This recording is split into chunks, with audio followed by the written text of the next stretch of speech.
বিশ্বের একাধিক দেশে তার অবাধ যাতায়াত, শিক্ষামূলক বহু সেমিনার আজও তাকে আমন্ত্রিত জানানো হয় মূল্যবান বক্তব্য রাখার জন্য। এই মুহূর্তে আন্তর্জাতিক স্তরে একটি পরিচিত নাম গায়ত্রী চক্রবর্তী। ভারতীয় বাঙালি এই অধ্যাপিকা বর্তমানে আমেরিকার কলম্বিয়া ইউনিভার্সিটিতে শিক্ষাদান করেন। বিশিষ্ট খ্যাতনামা অধ্যাপিকার পাশাপাশি তিনি একজন বিশিষ্ট লেখিকা, অনুবাদক, গবেষক, শিক্ষাবিদ এবং সমাজসেবী। তার তাত্ত্বিক আলোচনা বিষয়ে বিশ্বের বিভিন্ন দেশে তার নাম সমাদৃত। সম্প্রতি আন্তর্জাতিক বিশ্বের পুরস্কারের জন্য তাকে মনোনীত করা হয়। নোবেল পুরস্কারের সঙ্গে তুলনা চলে এমন একটি পুরস্কার নরওয়ের হলবার্গ পুরস্কার।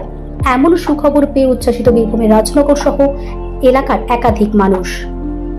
বীরভূমের রাজনগর থেকে মোহাম্মদ সফিউল আলমের report, smile India news Bangla. Gayatri Chakraborty Spivak আন্তর্জাতিক খ্যাতিসম্পন্ন একজন সাহিত্যিক, দার্শনিক, পণ্ডিত মানুষ।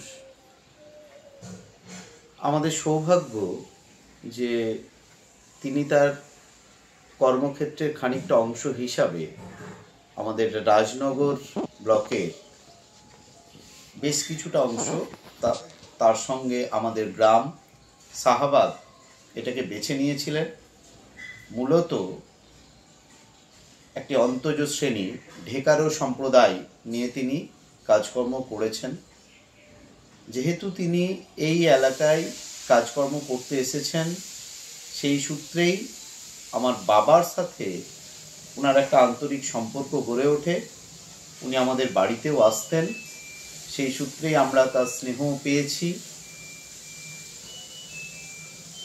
ওই ছোট বয়সে, ছাত্র বয়সে তার পাণ্ডিত্য বোঝার মতো সাধ্য আমার ছিল না, কিন্তু এটুকু দেখেছি একটি মানুষ আমেরিকা বা তথাকথিত উন্নত দেশগুলিতে যেখানে তার বক্তব্য দিয়ে বেড়ানো মূলত কাজ, পড়ানো মূলত কাজ, সেসব করেও তিনি এই প্রত্যন্ত অঞ্চলে এসে একটি অন্তজ সম্প্রদায় নিয়ে কাজ করছেন, সেটি আমাদেরকে একটা অন্য ভাবনার উদ্রেক করত এবং সেইখান থেকেই একটা শ্রদ্ধার চোখে আমরা ওনাকে দেখতে শুরু করি।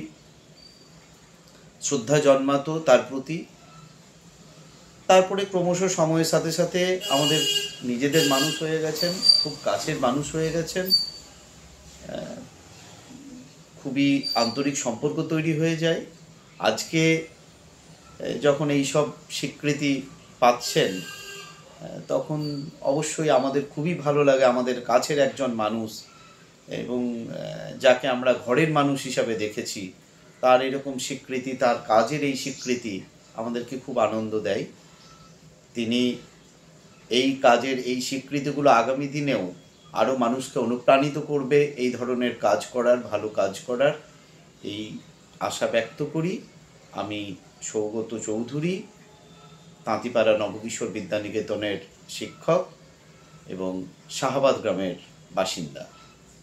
নমস্কার।